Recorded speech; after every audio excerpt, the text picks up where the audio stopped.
고려 왕조는 12세기에 들어서면서부터 급격한 국가적인 쇠락을 경험하게 됩니다. 내부적으로는 기득권층이었던 권문세족의 무능력과 부패가 절정에 달해 있었고, 이 대외적으로는 왜구와 홍건적이 수시로 남과 북으로 침입하면서 많은 피해를 입히고 있었습니다. 왕권은 권위를 잃고 흔들리고 있었고, 백성들의 삶과 민생은 피폐할 대로 피폐해진 상황이었습니다.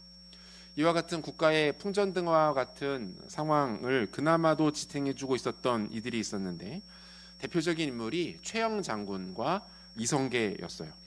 당시 70세의 노장이었던 최영 장군은 왕과 백성들의 신임을 한 몸에 밟던 사람이었습니다. 실세 중에 실세였고, 그 백성들 사이에서도 그 민족의 영웅으로 추앙받는 아주 영향력 있는 인물이었습니다. 한편 40대의 젊은 이성계는 개혁과 쇄신을 이끌던 인물이었어요. 최영 장군이 끝까지 고려 왕조에 충성을 바칠 것을 다짐하며 결단한 반면, 이성계는 더 이상 고려에는 소망이 없고 이제는 근본적인 개혁이 필요할 때라고 주장했습니다. 결국 이성계는 부상하던 세력인 신진사대부와 손을 잡고 혁명을 일으켜서 조선을 건국하게 되죠. 이성계는 개인적으로는 최영을 존경하며 따르고 있었습니다. 하지만 그가 끝까지 조선의 건국 과정에 참여하기를 꺼려했고, 또한 그의 마음이 결코 돌아서지 않을 것을 누구보다 잘 알았기 때문에 이성계는 최영을 살려둘 수가 없었습니다. 눈물을 머금고 최영을 참수합니다. 마지막 죽음을 앞둔 상황에서 최영은 이런 말을 남겼다고 합니다. 내 평생에 사사로운 욕심이 있었다면 내 무덤에는 풀이 자랄 것이고, 그렇지 않다면 자라지 않을 것이다. 실제로 최영 장군의 묘에는 오랫동안 풀이 자라지 않았다고 해요. 그래서 사람들은 그의 묘를 가리켜서 풀이 자라지 않는 붉은 흙의 묘라는 뜻에서 적분이라고 불렀다고 합니다. 그렇게 그는 역사를 대표하는 충신으로 역사에, 그리고 후손들의 마음속에 자리를 잡게 됩니다. 마침 오늘이 6월 6일 현충일이죠. 나라와 국민을 위해서 자신을 희생하고 충성스럽게 조국을 위해 헌신한 이들로 인해서 오늘 우리가 평화롭고 안전하고 넉넉한 나라에 살아갈 수 있다라는 것을 잊지 말아야 하겠습니다. 이와 같은 충성심은 동서고금을 막론하고 어느 사회든, 또한 어느 문화권에서든 존경받고 지지받는 가치입니다. 칭송되는 가치이고, 많은 사람들의 가슴을 뜨겁게 하고 깊은 울림을 주는 가치가 이러한 사람들의 충성스러운 모습과 반응들인 것을 보게 됩니다. 모든 선한 것이 그렇겠지만 이 충성심 또한 우리 하나님께로부터 온 것입니다. 충성이라는 개념 자체가 하나님이 기뻐하시는 개념이고, 하나님께서 당신의 백성들에게 가장 중요하게 여기시는 우선적인 가치이기 때문에 그렇습니다. 하나님은 언제나 하나님께 충성하는 자들을 귀하게 여기셨고, 그들을 어느 상황들, 역사 가운데서 높이 들리셔서 그들을 존중하셨어요. 우리가 성경을 쭉 읽어봐도 많은 인물들 중에서 하나님께 끝까지 충성한 자들은 하나같이 풍성한 복과 은혜를 받아 누렸던 것을 보게 됩니다.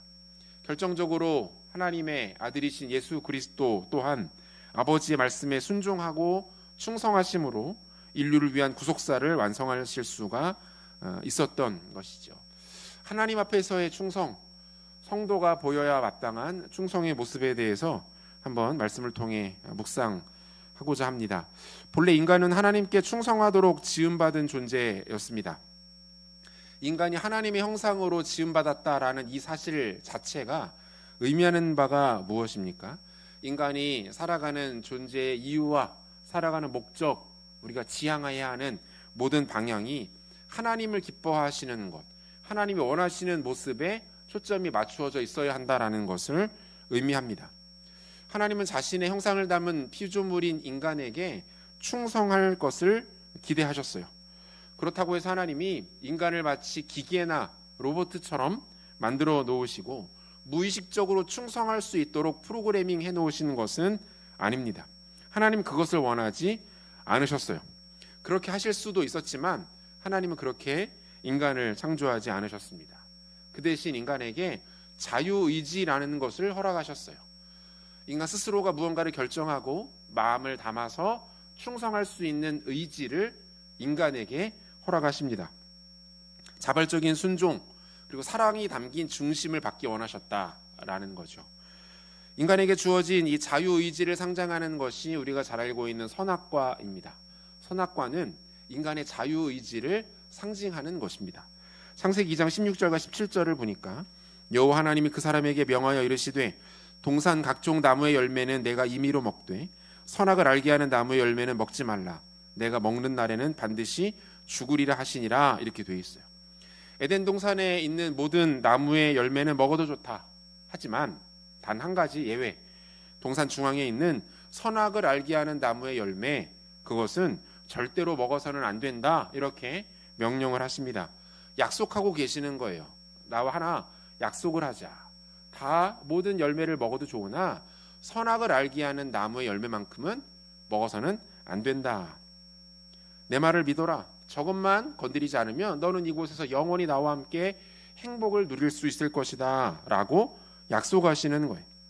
이 약속에 대한 선택권과 결정권을 인간에게 맡기신 겁니다. 처음부터 선악과를 두지 않으셨다면 인간에게 선악과 근처로도 가지 못하도록 장치를 만들어 놓으셨다면 이러한 일들은, 이러한 약속 자체는 필요가 없었을 거예요.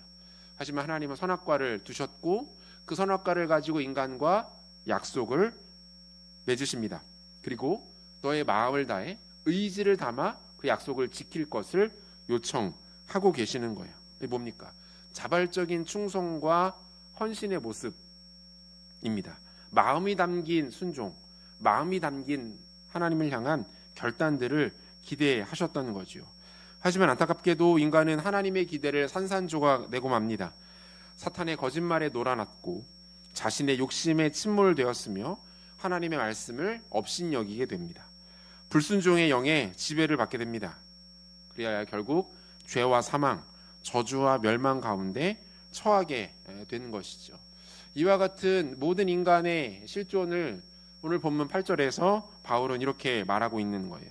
본문 8절 같이 한번 읽겠습니다. 그러나 너희가 그때에는 하나님을 알지 못하여 본질상 하나님이 아닌 자들에게 종노릇하였더니, 이렇게 되어 있어요. 그러니까 하나님을 알지 못하는 상태, 이것이 죄에 빠진 인간의 또 다른 모습입니다. 그러니까 죄를 다른 여러 가지로 정의할 수 있겠지만 죄에 대한 가장 대표적인 정의 중에 하나가 뭐예요? 하나님을 아는 지식의 부재인 거예요. 하나님을 알지 못하는 것 자체가 죄입니다. 하나님을 알지 못하기 때문에 그분을 예배할 수도 없고 섬길 수도 없고 순종할 수도 없는 거예요. 죄의 또 다른 이름은 하나님을 알지 못함입니다. 이사야 5장 13절에도 보니까 그러므로 내 백성이 무지함으로 말미암아 사로잡힐 것이요 그들의 귀한 자는 굶주릴 것이요 무리는 목마를 것이라, 이렇게 되어 있어요. 영적인 무지로 인하여서 결국 그 백성들이 진노와 저주 아래 머물게 될 것이다 라고 말씀하고 있는 거예요. 호세아 4장 6절에도 보니까 내 백성이 지식이 없음으로 망하는도다. 내가 지식을 버렸으니 나도 너를 버려 내 제사장이 되지 못하게 할 것이요 내가 내 하나님의 율법을 잊었으니 나도 내 자녀들을 잊어버리리라 라고 말씀해요. 무엇을 말합니까? 하나님을 아는 지식이 없는 자들의 결국 마지막 모습 뭐라는 거예요? 결국 망할 수밖에 없다. 진멸당하게 된다라는 겁니다. 하나님을 알지 못하고 그리하여 영적인 진리 가운데 거하지 못하는 자들은 반드시 죽임을 당하게 됩니다. 멸망을 당하게 돼요. 이 땅에서 아무리 돈을 많이 벌고 성공하고 이름을 내고 강한 권력을 손에 쥐고 있다 한들 뭐 하겠습니까? 그는 반드시 죽음을 맞이하게 되고 그가 하나님을 아는 이 진리 가운데 거하지 못했다면 안타깝게도 그는 지옥에 떨어질 수밖에 없는 비참한 운명을 피할 수가 없는 거예요.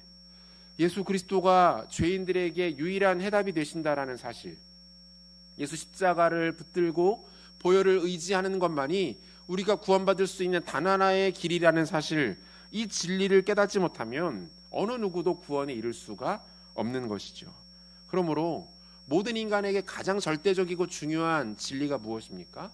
예수 그리스도를 아는 거예요. 복음을 깨닫는 것입니다. 예수 십자가가 우리의 유일한 구원의 길이고 하나님의 아들 독생자 예수 그리스도를 붙들고 고백하는 것만이 우리가 천국에서 영생 복락을 누릴 수 있는 단 하나의 길이라는 사실, 이것을 붙들고 아는 것이 가장 중요한 이유인 것입니다. 우리 교회가 복음 집회를 해마다 하는 이유도 마찬가지죠. 우리 주변에 많은 분들이 예수를 안 믿는 것이 아니라 못 믿는 겁니다. 왜 그렇습니까? 모르는 거예요. 지식이 없는 겁니다. 자신의 운명, 자신이 이대로 평생을 살다가 결국 죽음 앞에 서게 될 텐데 그때 맞이하게 될 운명에 대하여 알지 못하는 거예요. 그러므로 이 진리를 이미 갖고 있는 우리들이 이 진리를 소개하는 것이 마땅합니다. 우리가 이 사실을 알려드려야 해요. 하나님은 이 지식을 전도라는 방식을 통해서만 이 세상에 소개하기를 원하십니다. 다양한 방법을 쓰실 수 있습니다. 얼마든지 획기적이고 놀랍고 강력한 방법으로 이 진리를 드러내실 수 있을 거예요. 하지만 하나님의 선택은 뭡니까? 전도예요. 인간이 보기에는 답답해 보이는 방식입니다. 미련해 보이는 방식이에요. 저게 되겠어? 너무 비효율적인데, 때로는 무례해 보이는데, 전도의 방식이 그렇습니다. 그런데 중요한 건 뭡니까? 하나님이 정하신 방식이 전도라는 거예요. 고린도전서 1장 21절 같이 한 목소리로 읽겠습니다. 하나님의 지혜에 있어서는 이 세상이 자기 지혜로 하나님을 알지 못하므로 하나님께서 전도에 미련한 것으로 믿는 자들을 구원하시기를 기뻐하셨도다. 이렇게 되어 있어요. 그러니까 세상의 지혜로는 알 수가 없는 겁니다. 세상의 화려하고 현란한 지혜, 그 재미있고 달콤한 메시지들, 이런 것을 통해서는 이 비밀과 이 진리를 알 수가 없어요. 전도를 통해서만 알 수 있는 겁니다. 이미 복음을 알고 있는 신자들, 그리고 교회가 이 진리를 모르는 분들에게 이 진리를 소개하는 것, 이 진리를 전하는 것, 이것만이 하나님께서 복음을 알지 못하는 자들에게 당신의 영광스러운 진리를 소개하시는 방법이라는 겁니다. 교회가 세상 가운데 많은 것들을 하려고 합니다. 문화를 동원하고 공연을 하고 다양한 이벤트를 벌이고 복지를 제공하고 다 의미 있고 가치 있는 일들이죠. 하지만 그 많은 방법들은 전도를 하기 위한 하나의 과정이어야 할 뿐이지 목적이 되어서는 안 됩니다. 교회는 복음을 전해야 합니다. 예수 그리스도의 십자가가 증거되어야 하고 예수님이 어떤 분이신지를 말할 수 있어야 합니다. 우리는 그 일들을 하고자 하는 거예요. 나머지는 하나님께 맡겨드리는 거죠. 우리에게 진리가 있는데 진리를 알지 못하는 분들에게 이 진리를 소개하고 알리는 일은 너무너무 중요한 일이에요. 지난 2020년 강원도 평창군 진부면이라는 곳에서 있었던 일인데 이해 여름에 태풍이 크게 찾아왔었습니다. 이 마을에 사는 박광진 씨라는 이분이 이 아침에 일어나서 창밖으로 하천을 가로지르는 다리를 이렇게 보게 되었어요. 밤새 비가 너무 많이 와서 거의 다리 끝까지 하천이 가득 찬 상태로 거세게 하천이 흐르고 있었습니다. 결정적으로 이 다리 중간이 살짝 휘어져 있는 것을 이분이 보는 거예요. 그러니까 수량이 너무 많고 빨라서 다리가 무너져가고 있었던 거죠. 이분이 즉시 집 밖으로 뛰어나가서 다리 입구를 막았었습니다. 그리고 양쪽에서 진입하려는 차들에게 수신호를 보내서 차들의 진입을 막습니다.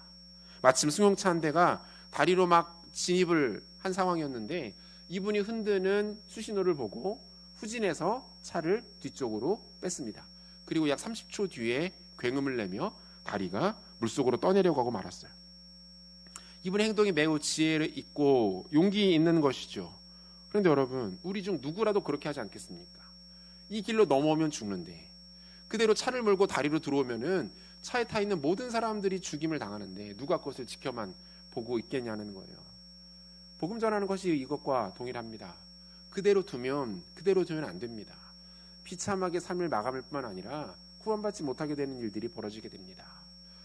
막아서야 합니다. 그리고 진리를, 생명을 그들 가운데 소개할 수 있어야 합니다. 하나님을 떠난 인간은 하나님에 대한 지식을 잃게 되었어요. 그렇기 때문에 충성하며 순종하지 못하는 것은 어찌 보면 너무나도 당연한 일이라고 할 수 있겠죠. 인간은 영적인 존재입니다. 이 말은 인간은 반드시 어떤 대상의 통치와 지배를 받을 수밖에 없는 존재라는 것을 뜻합니다. 어떤 분들 만나서 이야기해보면 나는 신을 믿지 않는다. 신의 존재를 인정하지 않는다. 나는 나 자신만을 믿을 뿐이다. 이렇게 말씀하시는 분들도 종종 있습니다. 그런데 틀린 말이에요. 그분 또한 세상의 다양한 가치들, 철학, 사상, 이념, 경험과 여러 가지 사실들에 의해서 이미 지배를 받고 있는 것이죠.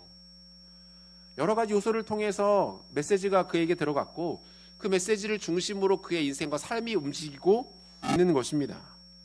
그리고 그 안에 원수 마귀가 뿌려놓은 수많은 죄악의 씨앗들이 심겨져서 그 안에 자라나고 있는 거예요. 그러므로 나는 예수를 믿지 않는다. 다만 나를 믿을 뿐이다. 신을 인정하지 않는다. 나 자신만을 신뢰할 뿐이다 라고 말하는 그 누군가 역시 뭡니까? 여전히 마귀의 종속 아래, 마귀의 영역 아래 살아가고 있는 것이 분명하다는 거예요. 그러므로 이 땅에 존재하는 인간은 오직 두 종류로만 구분이 될 수 있는 거예요. 그가 죄의 종이냐 아니면 하나님의 종이냐. 다른 말로 그가 아담의 후손인가 아니면 예수 그리스도의 후손인가, 이 두 종류로만 구분될 수 있다라는 거예요. 실제로 바울이 이렇게 설명하죠. 로마서 5장 17절과 18절을 보니까 한 사람의 범죄로 말미암아 사망이 그 한 사람을 통하여 왕노릇 하였은즉 더욱 은혜와 의의 선물을 넘치게 받는 자들은 한 분 예수 그리스도를 통하여 생명 안에서 왕노릇 하리로다. 그런즉 한 범죄로 많은 사람이 정죄에 이른 것 같이 한 의로운 행위로 말미암아 많은 사람이 의롭다 하심을 받아 생명에 이르렀느니라. 이렇게 말해요. 그러니까 바울이 지금 인류 전체를 두로 딱 구분하고 있는 거죠. 어떻게요? 아담의 후손 또는 예수 그리스도의 후손. 아담의 범죄 가운데 여전히 머물러 있는 사람들이냐, 아니면 아담의 범죄 가운데 있었지만 예수 그리스도의 순종을 통하여서 죄를 사함받고 정결하게 된 예수를 따르는 자들인가. 온 인류는 이 두 종류의 사람들로만 구분될 수 있다라고 말하고 있는 거예요. 우리의 영혼은 진공 상태를 허락하지 않습니다. 우리가 예수 그리스도를 믿고 성령에 충만하여지거나 성령께서 우리 안에 오셔서 우리를 다스리시거나 아니면 사탄의 종이 되어서 영원한 죽음의 저주 가운데 거할 뿐입니다. 이 외에 다른 선택지는 인간에게 주어져 있지 않은 거예요. 바울이 갈라디아 교회 성도들의 모습을 보면서 안타까워하는 이유도 동일하죠. 어떻습니까? 그들이 이미 하나님의 은혜로 구원을 받았음에도 불구하고 여전히 다른 것들의 지배를 받고 휘둘리고 있었다라는 거예요. 그들이 이미 구원받은 백성들이기 때문에 성령을 의지하고 성령을 구하고 성령의 충만함 가운데 거하는 것이 마땅한데 여전히 자신의 법적인 신분을 잊은 채, 망각한 채 다른 가치들에 의해서 휘둘리고 있었다라는 것을 말하고 있는 겁니다. 신분으로는 분명히 하나님의 백성인데 실제의 모습은 마치 죄의 종이 되어서 마귀의 노예가 되어서 살아가는 것처럼 그들이 반응하고 있었다라는 거예요. 갈라디아서 4장 9절, 본문 9절인데요. 이제는 너희가 하나님을 알 뿐 아니라 더욱이 하나님이 아신 바 되었거늘 어찌하여 다시 약하고 천박한 초등학문으로 돌아가서 다시 그들에게 종노릇하려 하느냐, 이렇게 말하고 있습니다. 여기서 말하는 이 약하고 천박한 초등학문이라는 말은 우리가 두 가지로 해석이 가능한데, 첫 번째는 연약하고 무능력한 율법을 의미하는 겁니다. 우리가 계속해서 확인하고 있는 것처럼 갈라디아 교회 안에 몰래 숨어 들어와서 거짓 복음을 전하는 자들이 외쳤던 것은 무엇입니까? 그들은 믿음으로 구원받는 것이 맞다라고 말합니다. 하지만 여기에 자꾸 무언가를 추가해요. 믿음으로 구원받는 거 맞아. 당신들이 고백하는 사실이 맞다. 하지만 거기에 부족한 것이 있다. 거기에 더할 것이 필요하다. 그러면서 율법을 이야기합니다. 할례를 언급하기 시작합니다. 유대인들이 그동안 지켜왔던 절기와 전통에 대하여 이야기하기 시작합니다. 이런 것들이 추가되어야만 구원이 완성된다라고 이야기하기 시작합니다. 그렇지 않아요. 여러분, 바울은 예수 복음의 명쾌함과 단순함에 대하여 끊임없이 소개합니다. 예수 십자가와 부활, 예수 그리스도의 죽음과 부활, 그 외에는 인간에게 구원을 허락하는 다른 권세가 없다라고 이야기합니다. 다른 게 필요가 없는 거예요. 믿음으로 구원받는 것, 예수님께서 십자가 위에서 이루신 일들과 하나님이 그를 죽음 가운데 부활해내신 그 사건을 고백하고 받아들이는 것 외에는 인간이 구원에 이를 수 있는 길이 없는데, 이 유대주의자들은 계속해서 다른 것들을 첨가하기 시작합니다. 복음이 지저분해지기 시작하면 그것은 복음이 왜곡되어 있는 것일 가능성이 매우 높은 것이죠. 두 번째로, 연약하고 천박한 초등학문이 의미하는 것은 세속적인 가치들을 뜻합니다. 돈과 관계, 명예, 인기, 권력, 안정감, 다른 이들의 평가와 인정, 복음의 원리 밖에 있는 모든 것을 말하고 있는 거예요. 여러분, 이러한 것들의 특징이 무엇입니까? 돈, 명예, 권력, 인기, 인정, 안정감, 이 자체가 나쁜 것이 아닙니다. 이 자체는 좋은 것들입니다. 하나님께로부터 나오는 거예요. 그래서 우리가 뭐라고 말하냐면 가치 중립적이다, 이렇게 말합니다. 가치 중립적이다. 돈 자체가 악이 아닙니다. 명예, 권력, 악이 아니죠. 이 모든 것들이 하나님께로부터 나오는 거예요. 그런데 왜 문제가 됩니까? 마땅히 하나님이 계셔야 할 자리에 이런 것들이 올라오기 시작하면 이런 것들은 죄가 되고 우상이 되고 악이 되기 시작하는 겁니다. 하나님과 견주는 대상이 되기 시작하면, 하나님보다 더 무게감을 갖고 소중한 것들이 되기 시작하면 이 모든 것들은 그 순간에 즉시 우상으로 돌변한다라는 거예요. 율법도 그렇고 세상적인 가치들도 그렇습니다. 가지고 있으면 좋죠. 그것이 왜 나쁜 것이겠습니까? 율법이 왜 나쁜 것입니까? 그것은 좋은 것입니다. 율법을 통해서 우리는 우리가 죄인인 것을 깨닫게 됩니다. 하지만 뭡니까? 율법도 그렇고 세상이 말하는 좋은 가치들, 우리가 추구하는 모든 것들이 마찬가지입니다. 한계가 있습니다. 그것이 우리를 구원에 이르게 하지 못합니다. 우리에게 충만한 만족을 주지 못합니다. 어느 순간 우리를 좌절시킵니다. 그것 때문에 우리는 일희일비하다가 때로는 욕심에, 때로는 두려움에 사로잡히고 만다라는 거예요. 예전에 청년들과 성경 공부를 하던 중에 이러한 것들에 대해서 설명을 하고 있었습니다. 얘들아, 돈도 명예도 인기도 성공도 제한적이다. 이런 것들이 너희들을 기쁘게 하지 못한다. 만족시키지 못한다. 한 청년이 이런 말을 해요. 목사님, 그래도 한 번 정도는 가져봤으면 좋겠어요. 그래도 돈 한 번, 정말 큰 부자 돼서 돈 한 번 실컷 써봤으면 좋겠어요. 그 인기 얻어봤으면 좋겠어요. 전도서의 이야기를 같이 나누면서 다 얘기했습니다. 봐라, 솔로몬이 다 해봤는데 헛되다고 하지 않냐. 솔로몬은 해봤잖아요. 차라리 해보고라도 그런 얘기 했으면 좋겠어요. 그 자리에 있었던 다른 청년들도 공감하는 분위기였어요. 솔직한 반응이죠. 누구라도 그런 생각 왜 하지 않겠습니까? 그런데 여러분, 솔직하지만 동시에 너무나도 무서운 생각이에요. 왜 그렇습니까? 그런 것들을 우리가 가지게 되었을 때 솔로몬처럼 지혜롭게 그것에 대해 규정하고 빠져나올 수 있는 사람이 과연 몇이나 될까요?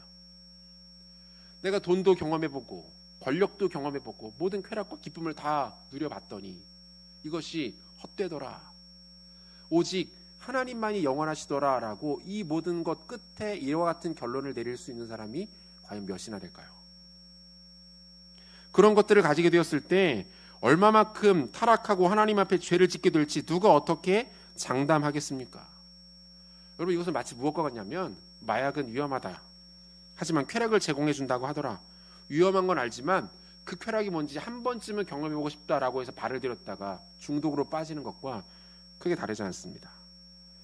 사랑하는 성도 여러분, 우리는 성공이 아니라 경건을 택해야 합니다. 풍요롭고 넉넉한 것보다 겸손하고 하나님 앞에 엎드릴 줄 아는 것이 더 아름답고 큰 복인 줄로 믿으시기를 바랍니다. 하나님 없는 성공보다 하나님 있는 실패가 훨씬 복됩니다. 하나님께 더 가까이 갈 수 있다면, 주님을 조금 더 가까이 닮아갈 수만 있다면 지금 당장 조급 부족하고 연약해도 괜찮습니다. 하나님 중심의 선택을 하시기를 바랍니다. 하나님만 소유할 수 있다면, 그분께 충성할 수 있다면, 그분과 영원히 우리의 삶을 동행할 수 있다면 그것이 곧 나에게 가장 큰 복인 줄 알고 무슨 일이 있어도 주님을 선택하시는 지혜가 있게 되시기를 소원합니다. 요즘 우리가 새벽 예배에서 나누고 있는 본문이 역대상 본문인데요. 역대상 10장에 보면 오늘 새벽에 나눴던 말씀인데 그 이스라엘의 초대 왕 사울의 비참한 결말이 소개되고 있습니다. 역대상 10장 13절과 14절을 보니까 사울이 죽은 것은 여호와께 범죄하였기 때문이라. 그가 여호와의 말씀을 지키지 아니하고 또 신접한 자의 가르치기를 청하고 여호와께 묻지 아니하였으므로 여호와께서 그를 죽이시고 그 나라를 이새의 아들 다윗에게 넘겨주셨더라. 이렇게 돼 있어요.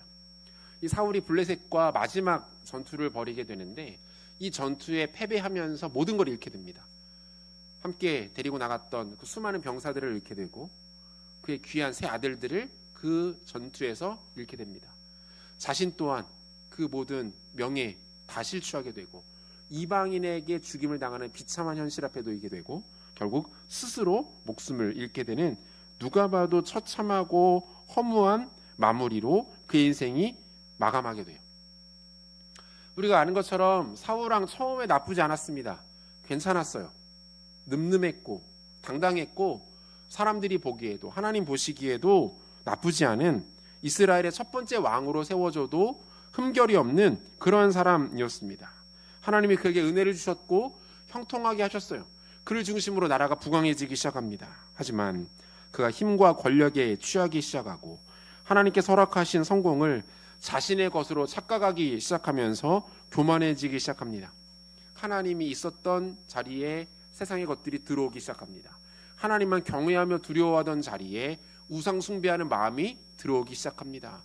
하나님을 향한 존경과 진심의 마음이 있었던 자리에 대정적들을 향한 미움과 증오의 마음들이 들어오기 시작합니다. 결국 그는 하나님 말씀을 버렸고 불순종했고 우상을 따라다녔고 사술의 의존함을 통하여서 결국 하나님께 버림을 받고 맙니다. 하나님이 아닌 다른 것의 종이 되기 시작하면 사울과 같은 결말을 피할 수가 없는 거예요. 이 일들이 우리 가운데 선명하게 다가오느냐? 그렇지 않습니다. 순 우리말 중에 시나브로라는 단어가 있어요. 모르는 사이에 조금씩 내가 알지 못하는 사이에 세상의 것들, 하나님을 대체할 만한 것들이 우리 안에 끊임없이 들어옵니다. 그리고 그것이 나도 모르는 사이에 내 중심에 계셨던 주님을 치워버리고 자기가 그 가운데 득세하는 일들이 일어나게 됩니다. 이것을 어떻게 막을 수 있습니까? 기도로 깨어있을 때 막을 수 있습니다. 하나님 말씀 앞에 우리를 끊임없이 비추고 주의 성령으로 우리를 충만하게 지켜낼 때에 이 일들을 막을 수가 있다라는 거예요. 우리가 경계해야 될 것은 무엇입니까? 교회 안에 있다고 해서 모두 다 하나님의 종이라고 말할 수 없다는 겁니다. 교회 안에는 영적인 사람들과 종교적인 사람들이 뒤섞여 있습니다. 예수 복음과 성령으로 거듭난 영적인 사람들이 있고 복음 없이 외식적인 외형과 자신이 스스로 쌓아올린 종교적 아성을 붙들고 살아가는 사람들이 공존합니다. 이것이 교회의 현실이에요. 이 땅에 있는 교회는 이와 같은 연약함을 안고 갈 수밖에 없어요. 스스로가 잘 돌아보고 분별할 필요가 있습니다. 오늘 본문 10절과 11절에도 보니까 너희가 날과 달과 절기와 해를 삼가 지키니 내가 너희를 위하여 수고한 것이 헛될까 두려워하노라 이렇게 되어 있어요.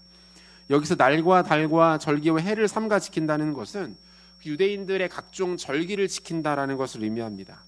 그 구약 성경이 말하고 있는 유대인들의 여러 절기들 있죠. 유월절, 초실절, 장박절 등과 같은 그런 중요한 절기들, 안식일을 지키는 것, 이런 것들을 의미해요. 이것도 마찬가지죠. 이와 같은 유대인들의 절기가 나쁜 것입니까? 그 자체가 악한 것인가요? 아니요. 그렇지 않습니다. 오히려 의미가 있는 것들입니다. 장려되어야 마땅한 것들이죠. 이들 중 어떤 것들은 우리가 지금까지 가지고 와서 교회의 신앙적 절기로 지키고 있기도 합니다. 그런데 문제는 뭐예요? 이러한 예식과 절기들이 예수 그리스도의 자리를 대신 차지하고 있을 때 문제가 생기는 거예요. 나는 절기를 지켰기 때문에, 나는 그 안에 있었기 때문에 그것으로 충분하다라고 생각하는 유대인들의 어리석은 마음과 태도인 거죠. 오늘날에도 마찬가지 아닙니까? 주일 성수하고 11조 생활하고 봉사가 중요하다고 합니다. 중요하죠. 하지만 더 중요한 거, 진짜 중요한 거 뭡니까?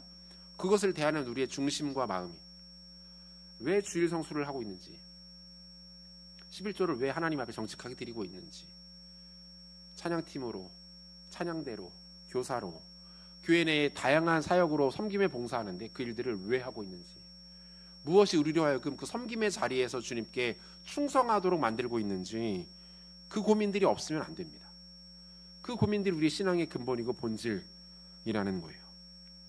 그 질문이 없으면 우리 또한 혼돈 속에 있는 갈라디아 교회 성도들과 다를 바가 없습니다. 사랑하는 성도 여러분, 종교의 종이 되어서는 안 됩니다.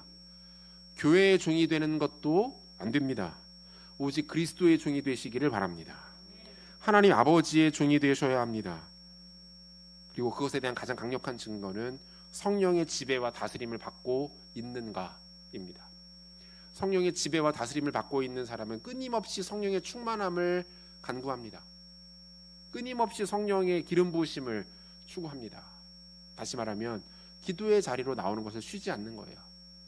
기도의 자리에 나와서 나의 주인 되신 성령님, 나를 충만하게 다스려 주옵소서. 나의 주인 되신 하나님, 당신의 은혜와 긍휼로 나를 덮어 주옵소서.